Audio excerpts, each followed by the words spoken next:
guys, welcome to Cruising Through on 2. I'm Melissa. I go by Missy's.moto on Instagram, and today we're going to do a service on my Softail because she needs it. But first, can we get some coffee?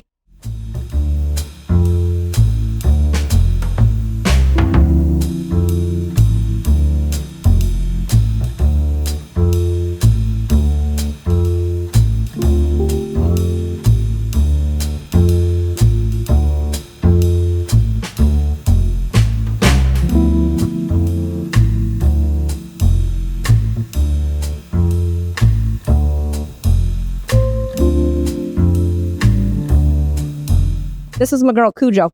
She is a 2020 Harley Davidson Softail Lowrider S or FXLRS. Let me tell you all the things that we've done to her. So her tires are Avon Cobras. They're nice and sticky. I love them. Memphis Shade fairing. Absolutely love this. I had Chris put on Harley Davidson heated grips because I'm a wimp and anything below 70, my fingers are freezing. These are the original bars, but I do have a pullback riser from Bung King. I added some crash protection with the Harley Davidson mustache guard. This cover right here was made by Harry Customs. He makes some really cool metalwork stuff like fire pits. We should link his stuff. It was really cool. This is a rear crash protection from Bung King as well. My exhaust, although it's super messy with my melted boot, this is a D&D Bobcat. Absolutely love this exhaust. She's nice and, fairly quiet at an idle, but she gets a real nice growl when you hit that throttle.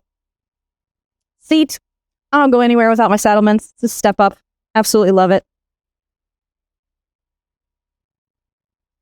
These bags are my pride and joy. If you guys like leather, these things have stood the test of time. These things are almost 6 years old now, and they have not changed with the heat, with the Florida sun, with the heat from the exhaust. These are by Enz Cuoio. This is an Italian leather saddle bag. They give me a little bit of storage. I love them. They give me that leather look without being, too crazy.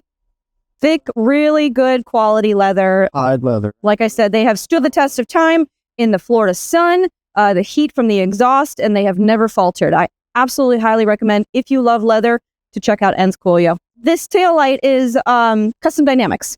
It's a lower profile taillight. The cup holder is a Zero, and I do use a quad lock for my phone. I have the one with the dampener because I don't want it to ruin my cameras. Pouch is Pork Motorcycle Company. This is a custom sissy bar by Edward Ritchie. It says Cujo on the back.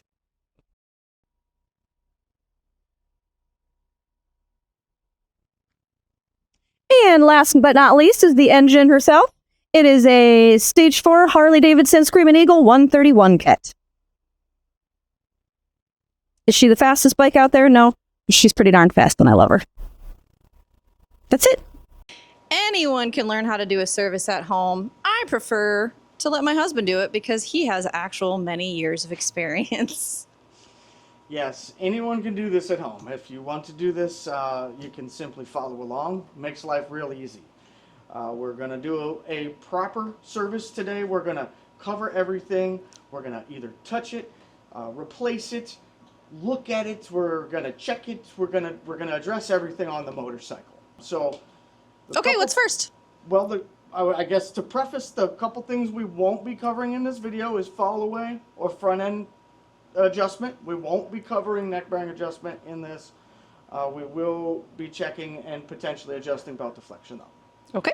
So with that being said, one of the first and easiest things you guys should do as part of your pre-ride is check your lights and your electrical and make sure all that works. If you don't do that on a regular, just take this as a great opportunity to do it now.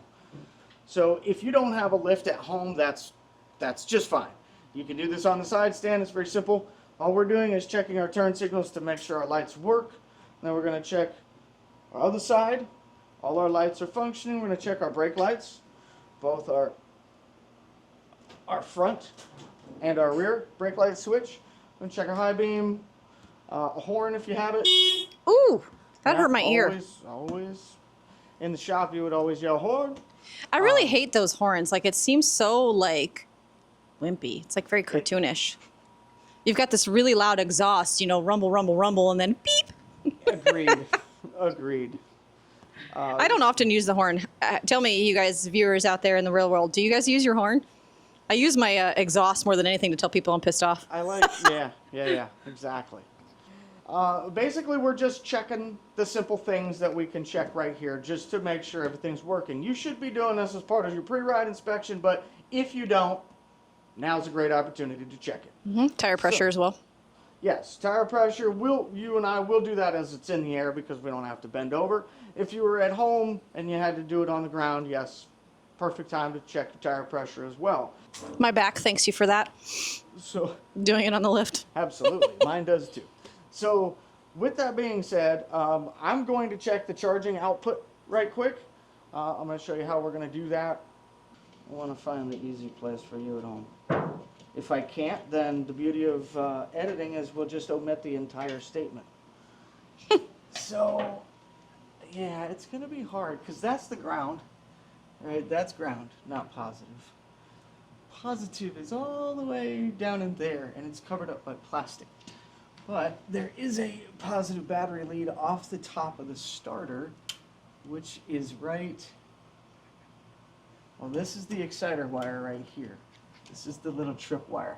So when you hit that button up there, this is the wire that sends the electricity and makes the starter go kick out and actually do the spinning. I didn't know that. I'm not looking for that. Oh, here it is right here. This, which I got to be very careful stabbing, that is the battery positive right there on top of the starter. So let's get this in the air. Okay. It'll be easier for you and I to look at. What are we after? Tools. This one. That one right there. That one. Like I said.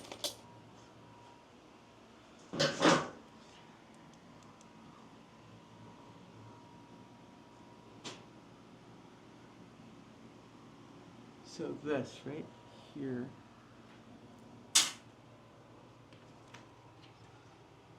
This is the exciter wire, and then that rubber, behind this rubber is the battery lead. That's the one that dumps the voltage. So here's something for you to understand. The skinnier the wire, the higher the pressure. The fatter the wire, the lower the pressure. Think of it as water. If you dump water out of a big bucket, it just goes, right? Lots of water all at one time.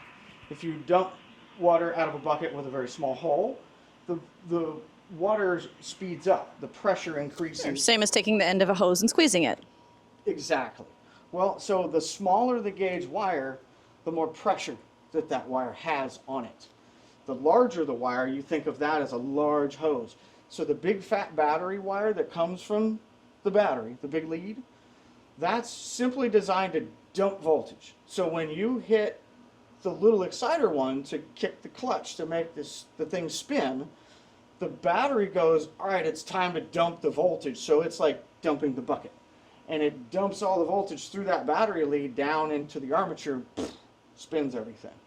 That's essentially what happens in a roundabout way, which is why it takes 15 miles or so to replace the amount of battery voltage you used to start the bike to put it back in the battery, because you just dumped it. Does that make sense? Mm-hmm. That hopefully will translate to people that go, well, why? How come when I'm just cranking I keep starting my bike and then the battery's dead? It's like because you're using it all. Starting it and you let it idle for 5 minutes. You didn't replace what it took to start it, right? So you emptied your glass, but you only filled it up a quarter of the way, and then you started it again, which emptied it faster, and then you only filled it up an eighth of the way the next time, and so on and so forth until it's just dead. So, you know, it's just an opportunity for me to say that. I don't even know why I was saying that, but it's just something I wanted to, it's a good learning lesson to express. We're going to check our battery voltage. We're going to make sure our charging system is working. We're going to do it right here at the battery, essentially. The battery lead, if you look in here, the battery positive is all the way on the other side. See the red can you see that? Kind It's of. all the way over there. Yep. Well, we can't access that very easily. Even if we take the seat off, it's still somewhat tricky to access that. Okay. Because the shock is in the way. So the easiest way to do this is to come over here off the starter, and there's a rubber boot. If you remove the rubber boot, you can access this post. That post has the battery lead on it, which is essentially battery power. We're just measuring it here at the starter instead of right here at the battery. I see. So what we're going to do is we're going to start the bike. Once the bike is idling, we're going to put the negative. You can run it right off the negative on the battery if you want, or you could run right here off the frame or here off the frame, whatever works for you, but find you a good ground, and you're going to put the positive onto that post, and we're going to watch this number, and what we want to see is at least 14 volts, 13 and a half to 14. And if it's not, means what? I need a new battery? It means, well, no, it means that potentially you have a charging system problem or a battery problem. So if there's a problem, we'll go from there. I don't foresee a problem, so Let's I hope don't there's think we're not. going to have to.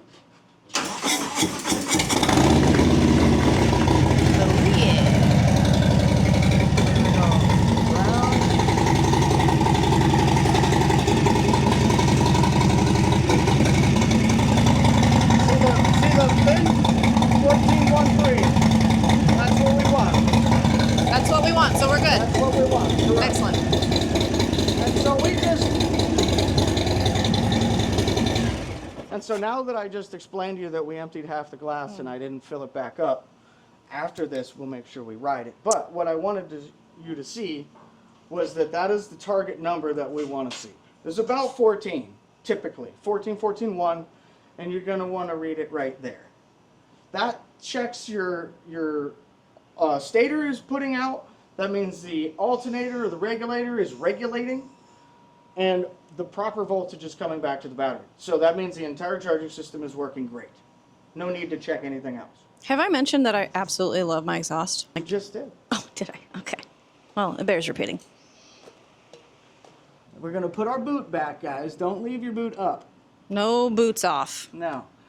You don't know how many times I see these things popped off and they're just left off. Don't put them under other people's bed, too. Whose bed have your boots been under? No? Nothing? Yeah, no. Okay. Crickets. I'm going to insert crickets. That'll be great. There will be some people that know that song. I'm sure, but I'm going to insert crickets. I didn't hear exactly what noises you were making, so I wasn't sure. Okay, so What's next? where I would like to start is we open all the holes, right? We're going to open the holes that you put the fluids in, and we're going to open the holes that the fluids come out. Okay. So that everything can just fall out. That's step one. That's what I like to consider step one. We're going to grab our drain pan. These are awesome. You get them on Amazon.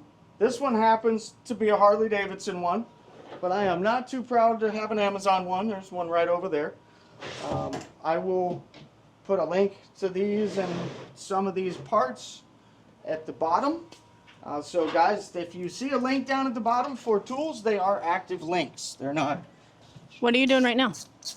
Right now I'm removing the primary drain bolt. Primary drain bolt. Gotcha. Correct. So now we're going to go to this is the engine. Engine what? The engine drain. Engine drain? Engine oil. So primary bolt, now the engine Correct. drain? And I don't know if you can see it. Let's move this. Can you see this over here? Can you get the camera I am down? going to get the camera in there, yes. Right there. That is the transmission. That's the transmission. Correct. So if you pull back slowly, keep coming back. Here's the engine oil, Engine oil, transmission, transmission, primary. primary. Correct. Great. And these are all the same bolt? They are all 5/8, and they all have. Let me just pull this one and I'll Is show this the you. same on all Softails? It is the same on all M8 Softails and most all twin cam. Should be all twin cam. Okay. It's going to be 5/8, and it's going to have a 1/4 Allen in the center of it. Quarter Allen. I don't recommend you use a 1/4 Allen I've covered this many times. There's just no point. Use the 5/8. But if you believe in the Allen, by all means, use the Allen. Glug, glug, glug, glug, glug.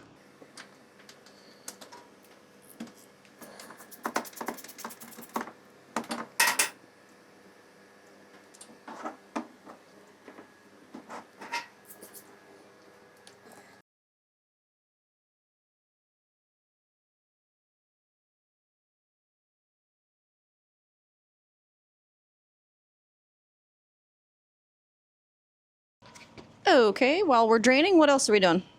We're opening the holes. This is your primary hole. And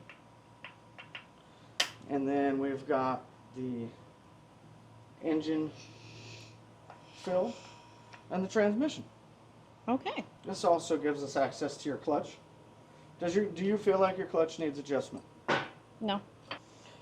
So for moments like this, if the customer or yourself, if you're doing this for yourself, if you're happy with your clutch adjustment as is, don't adjust it. Simple. Don't mess with it. If it ain't broke, don't fix it. There's no need to. I will lubricate that if you can hear that creak, and we'll cover that in a little bit, but that doesn't mean that we have to adjust anything to do that. Sounds like my knees.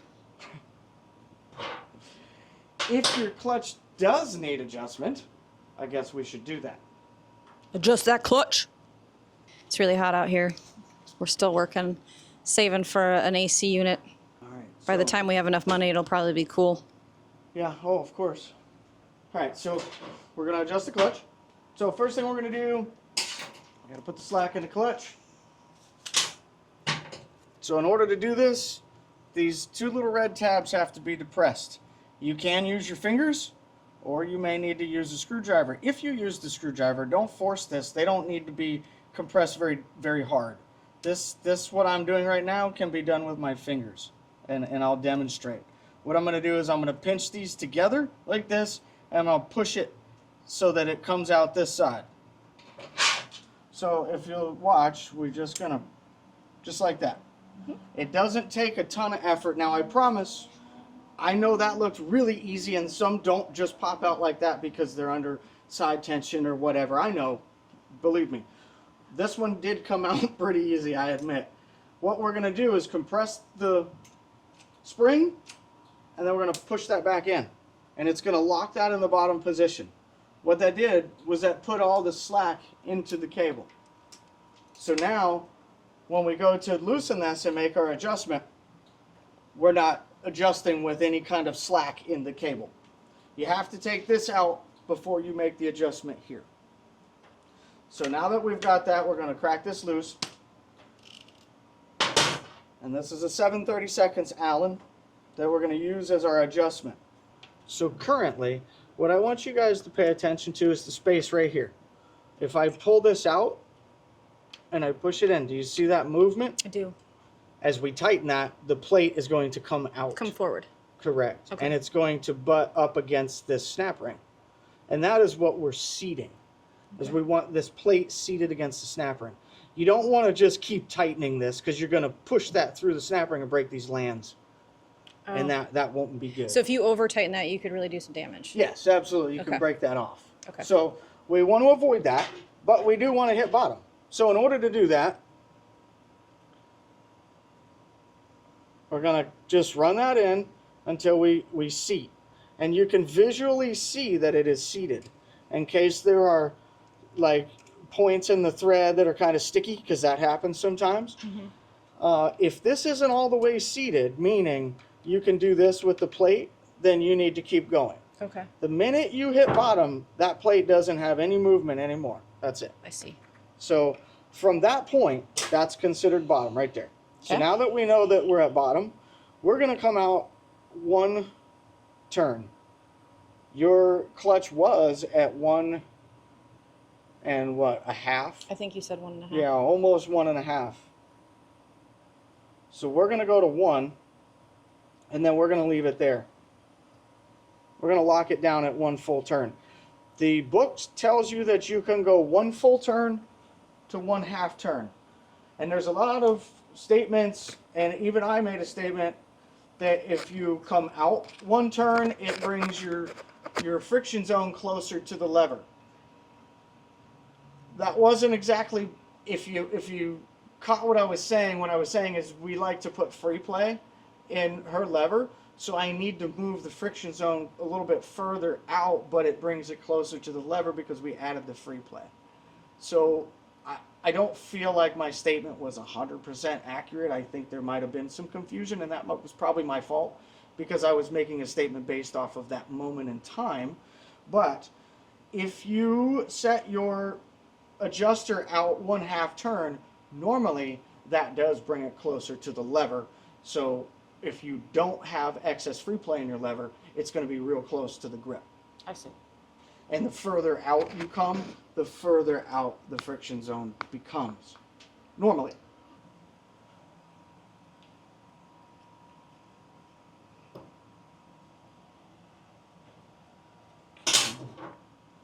So if you want to film, all right. Ram.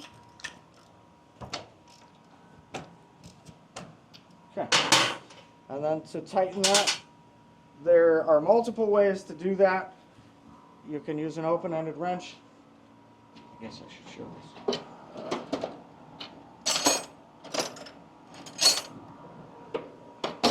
You can use an offset open-ended wrench like this and hold the Allen and tighten and get your torque so that your Allen doesn't unadjust. Or you can do what I do and set it and get your nut pretty tight with your fingers, and then just simply use this in a quick strike motion to lock that nut into place. Whatever works for you. I don't feel that there's a right or wrong way to do that, as long as the nut stays tight and your adjustment isn't wrong.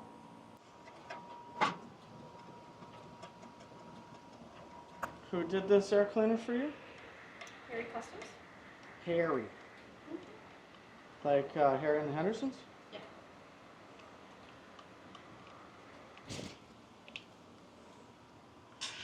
It makes really cool stuff like fire pits and stuff. Oh, fire pits, huh? If I didn't have a paver one out there, I would totally buy one from him.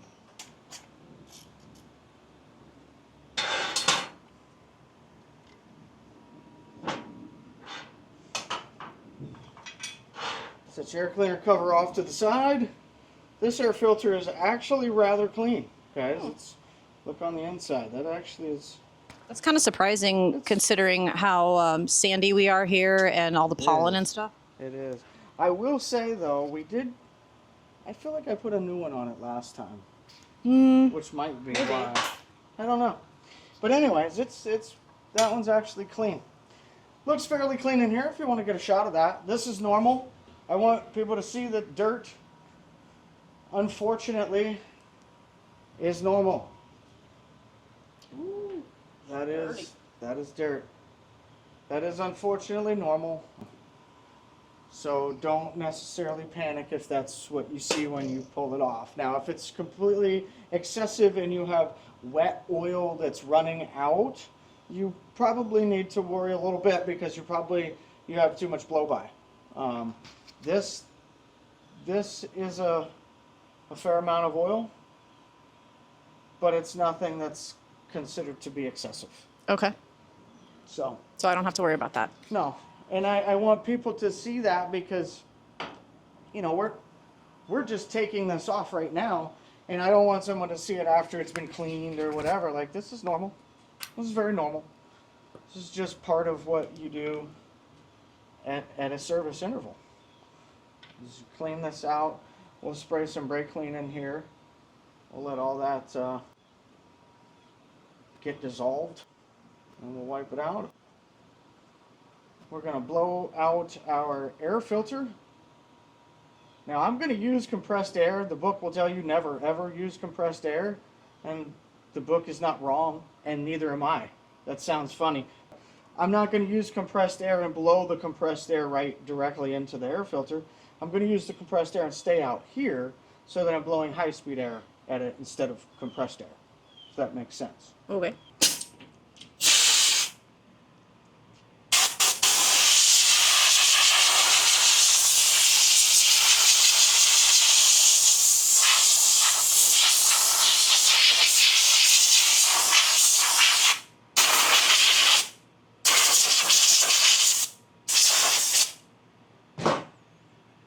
There. Hey, thanks. It's just that simple. Well, that's about all you can do. You can wash these, but these are cotton filters. So once they get wet, they tend to start to fall apart. So I try to avoid washing them as much as I want to clean that off here. It's just not worth it. The filter will end up falling apart. So it will last much longer this way. All right, so now that we're waiting for our oil to fall out, we've gotten our air cleaner off, and we've kind of blown out our air filter. You can put the air filter back on now, if you so choose.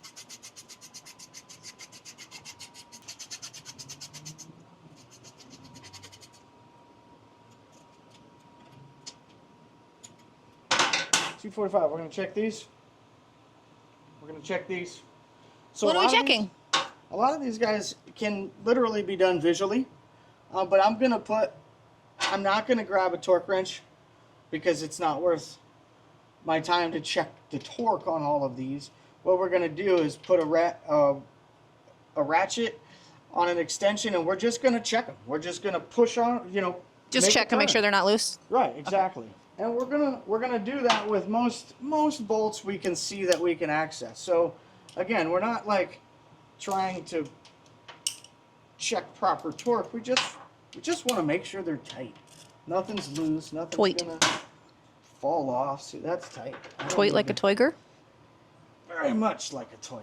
And then you're gonna do that everywhere you can, any of the bolts that you can access that you want to turn, except on the engine. Don't do that on the engine. No. Leave the engine alone. All of the engine bolts. No touchy. No touchy. Don't do these. Don't check these. Don't check them. If they're obviously back down loose, well, yeah, tighten that one. But don't go through and try to check these. There's just no point. My fellow Disney nerds will get that reference. No checky? No touchy. No touchy. You're going to check all your T45s. Just go around the frame. Anywhere you find one that you can access, just check it. We're going to check our caliper bolts. On a Softail, it's a little bit different. We don't necessarily need to check our axle torque. We can visually see that our axle is still in there. What we really want to check is the pinch bolt. Just make sure that the pinch bolt is there and it's tight. You can put something on there to check it if you want, or you can just look at it. Like, this is obviously tight. Nothing's loose going on here. And if you come around to this side real quick, this is what I was mentioning when I said you can visually see the threads on this end. Like, that's tight. But the bike's been riding fine, everything's fine. There's nothing wrong there. Nope. So don't necessarily feel like you have to check everything on your bike like this. You can check it visually as well. So just keep that in mind. I also would like to add, while I'm saying this, if you maintain your bike, i.e. clean-wise, if you clean your bike, wash your bike regularly, and you keep up on the appearance of your motorcycle, that goes a long way in the actual maintenance of your motorcycle, because if things do come loose, or if things do start to leak, you'll notice it because you're down there cleaning. These ticks on here, they're 1/10 of an inch. So the factory wants the belt set between 3/8 and 9/16 deflection. Now that is measured with rider weight on the motorcycle. Considering you yourself at home probably aren't sitting on your motorcycle while measuring or while adjusting your belt. Guys in the shop, they don't have somebody sitting on the bike that's your weight while they do it. Just get it real close. So when you make your adjustment, you're going to want to probably make it a little bit more on the looser side of things, because it's going to tend to tighten up just a little bit when you put yourself on it. As a matter of fact, let's take a measurement real quick, and then we'll check it when we'll have Melissa climb on it, and we'll check it again. But right now we're starting at this line, And as a matter of fact, so we go, let's do this. 4. 1, 2, 3, 4. So we went up 4 ticks. And remember, we're starting here. So regardless of what our next measurement will be, let's keep an eye on 2 things. One, where this starts, and also what our deflection ultimately is. And let's see what changes. Just wait. I feel like I'm on one of those, like, remember those rides at the grocery store? You like put a coin in? You kind of are. All right, now, where were we before? We had 4. And now we've moved 4. We moved 4 again. So it didn't exactly tighten. Interesting. But I can tell you, here's something that did change. It is no longer starting at this tick mark. It is now starting 2 tick marks up. But it still moves 4 total. So another thing I like to do is at least put a visual on the spark plugs. Considering you have 10,000 miles now, is that where we're at? No. It's more than that, I think. Do we know? Can we see? Oh, 20. 20. Okay, 20. Yeah. 20,000. I was like, no, I think. So another thing I like to do is put eyes on at least one of the spark plugs. I'm not necessarily going to pull both if I don't have to, depending on how this looks. Especially considering this bike has 20,000 miles on it now.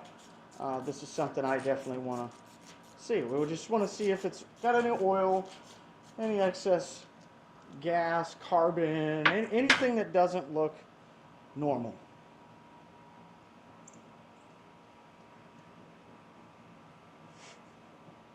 These are long-winded. Oh, there you go. That, in my opinion, is very good. Especially considering this is a fuel-injected motorcycle with 20,000 miles on it. That looks amazing. Not too rich in my opinion. Not too lean. I think she looks really good. Not too shabby. No? And you know, some of that we can attribute to the tuner. A lot of that we can attribute to the tuner. You trying to tell me you're an actual builder who knows how to tune? Could put a little anti-seize on there before I put them back in. Yes, I know there's only anti-seize on these 2 and not the other 2. I know. But I didn't pull the other 2 out to check them right now. This was just a visual look-see, guys. This isn't necessarily, we're not trying to diagnose anything or anything like that. It's just part of what we're doing in the service. And then I always put dielectric grease back on these if I take them off. No, it's, again, not on the other ones, but I didn't take those off. So when you put your dielectric grease on, if you take a look, we're just going to slather? Is that the right Slather? word? I mean, that works. Slather it on there, and you're going to take your boot and do your best to make sure that stays up and in the boot, and you're just going to snap her on. It's okay to have some of that excess in there. It's not going to hurt anything. So we're just going to clean off our drain plugs. Do your best to clean them the best you can. Clean off the drain plug, put your new O-rings on, get your PTFE pipe sealant. I like this stuff. People asked in the last video what it is. This is liquid. It's PTFE, it's pipe sealant. It's like liquid Teflon tape, essentially. You can get it from Worth, or you can pick up Permatex thread sealant with PTFE. This is the same stuff. It just doesn't come in a nice nifty squirt bottle. It comes in a big messy thing like that. So understand that if you use this, the chances of getting it everywhere are much more likely than if you can find these on the interweb and get that.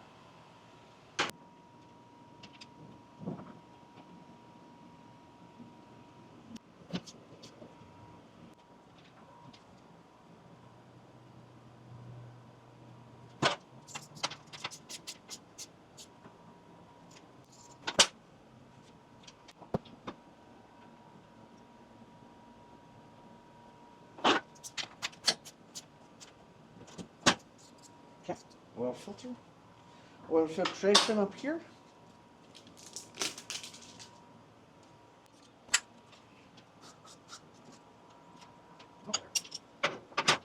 Yeah, these can be stuck.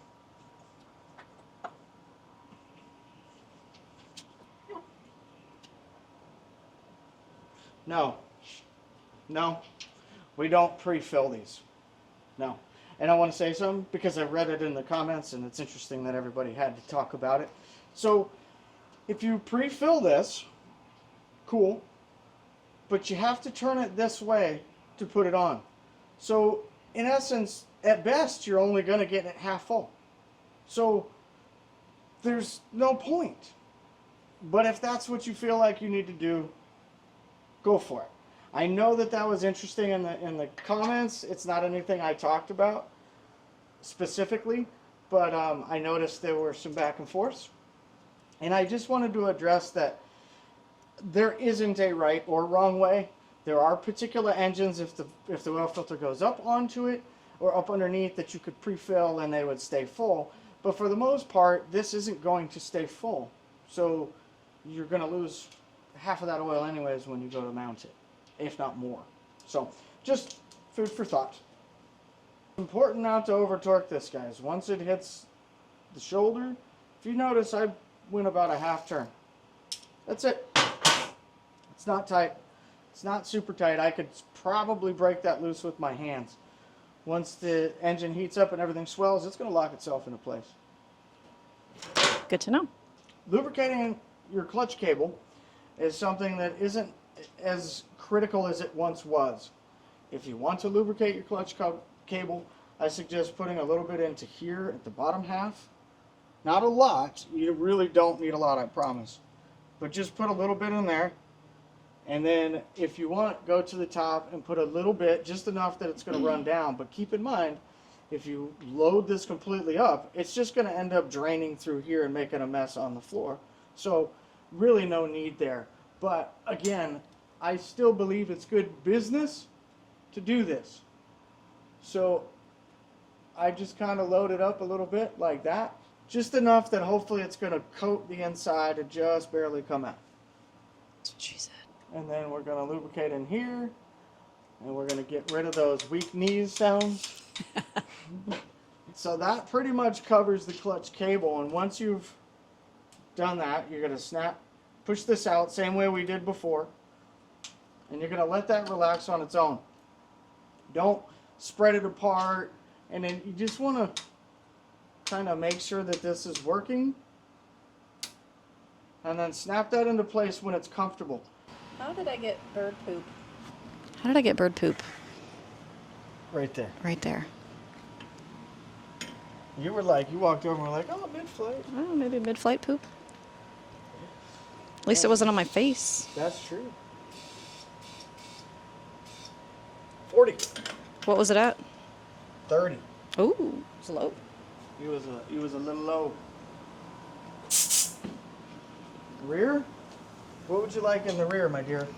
You are the master mechanic with 28 years of experience. What should my rear tire be? You're right. I am that, aren't I? Well, I like to let the person pick, so it's usually up to them. But if you want me to choose, 40. So now that we got the tires done, so at this point, all we're going to do is add our fluid back in. I'm going to start with the primary because it's right here. It's easy. It's in my face. Take our quart of Earl. Funnel. Fill it up. Not super difficult. I think even someone with 5 years experience could probably do it. So for those of you watching, yes, I'm anti-seizing this. I'm installing it first, and then I'm going to set it to the side. Why do you do that? Well, because yours hasn't been done in a while, and I like to put anti-seize on these because these tend to oxidize and crust. They get this white, almost like a mildew, and it causes the bolts to get sticky and stuck in there. It's just part of the process between these two metals. It's normal. So what I try to do is keep some anti-seize in there to keep that at bay.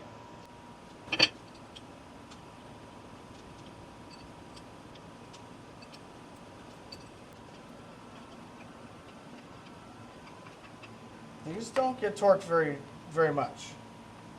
I hear about these being broken all the time. So to avoid that, use a screwdriver style hand driver rather than a ratchet.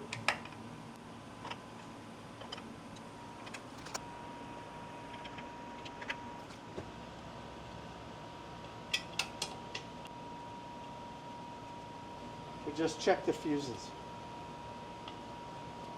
That's all we did. We just checked the fuses. Sorry we didn't record that. It's okay. You didn't miss anything. Alright. That side, we got everything? I think so. Transmission. 28 ounces. For those of you wondering.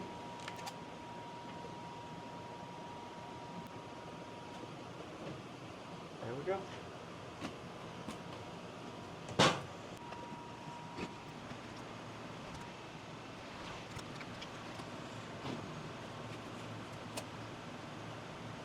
I like when I edited the last one, I was like, oh, you missed me pouring oil. This time you don't get to miss me pouring oil.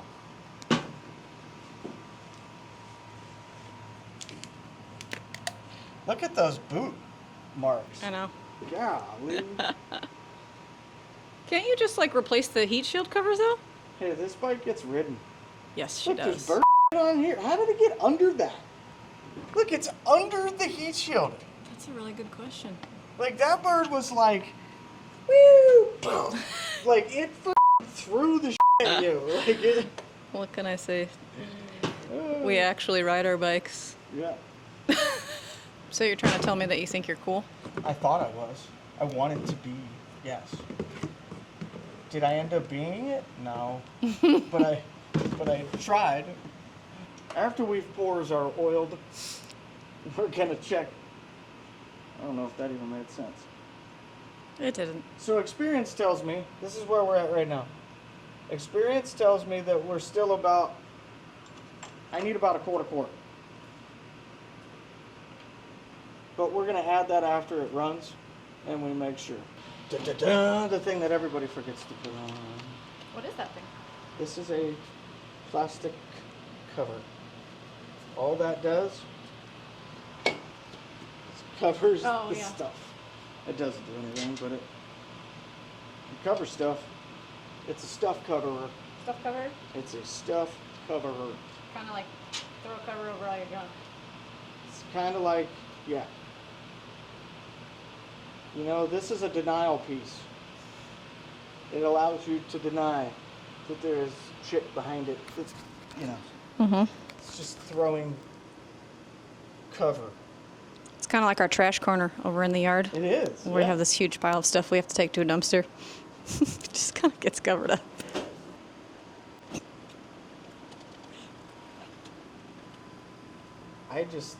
I want to say that I'm super grateful for our subscribers, Absolutely. our members. Mm-hmm. Look, I'm over here pointing like this. Our members. I want to say thank you to our members, and I want to say thank you to our friends, especially our friends that are family. Okay, so we are done with service on my lovely Cujo. Is this service the same for all Softails? The answer is yes, but it's no in the front end. Because this So is an yes, but no? inverted- It's yes, but no. Okay. Inverted front end versus a non-inverted front end. The process for measuring the fall away and the neck bearing tension is a little bit different. The brake mounting is a little bit different, but it's still the same. And the rest of the motorcycle is identical. Okay. So the engine takes the same amount of oil, which, by the way, I don't know that we set it. It's 4.5 quarts, give or take. I put in 4.25. That's always where I start. Once we get it idled and we figure it out, we'll level it out from there. So it's never really certain that it's 4.25 or 4.5 or whatever. Okay. It's whatever the engine needs. You're always going to put 1 full quart in your primary, and you're always going to put 28 ounces in your transmission, no matter whether this is a touring M8 or a Softail M8. All M8s take the same. I see. Okay. As far as the chassis goes and the things that we check, they're a little bit different between the touring and the Softail, obviously. But the major things that you want to check, i.e. your electrical, your battery, your charging system, the engine, everything related to the engine, all of that remains the same. Your switches, they might be different and do different things, but you want them all to work just the same. Okay. So at the end of the day, this is the same type of service you're going to do for any model motorcycle you have. What we covered today, just happens to be an M8 Softail. And yes, everything about the Softail and the locations of the drain plugs and whatnot will be the same from 2018 until now. Okay. All right. Well, guys, there you have it from the master mechanic himself. Thank you for doing this for my baby. Many of you know that I am quite obsessed with both of my motorcycles, but this girl, she is getting some upgrades cosmetically pretty soon. She's actually going to look pretty different. So it might take a bit because we have a few things to work out, but stay tuned. She's going to look a little different. Complete makeover. Yeah, she's getting a facelift. A big one. I probably need one too. We're going to go have some fun.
Hello. Hello. Hello. Oh, hi. Oh, hi. El Patron, I like to come here for lunch. They do have good margaritas, but I'm on lunch break, so I'm not going to be eating a margarita, drinking a margarita. Drinking. Right now. No drinking the margaritas. No, that wouldn't make me a very good doctor, would it? No. I have to do the mic thing because we have background music. Okay. It's actually, during lunchtime, they have a really good buffet, and I know that sounds crazy, like, ooh, Mexican buffet, but it's actually really good. This is right in the heart of tourist town. My hospital is close here, so I do come here for lunch fairly often. It's well priced. The food is really seasoned well. It's really good. These mini beef chimichangas. Woo! Woo! They're fire. Somebody's going to say, he said chimichanga. I'm going to be Chimichanga? like, yeah, chimichangas. Did you put some in a tortilla? I might go get me one of them there tortillas. You never know. Make yourself a goddamn quesadilla. Quesadilla. Anyway, I recommend it if you like Mexican food. What she said.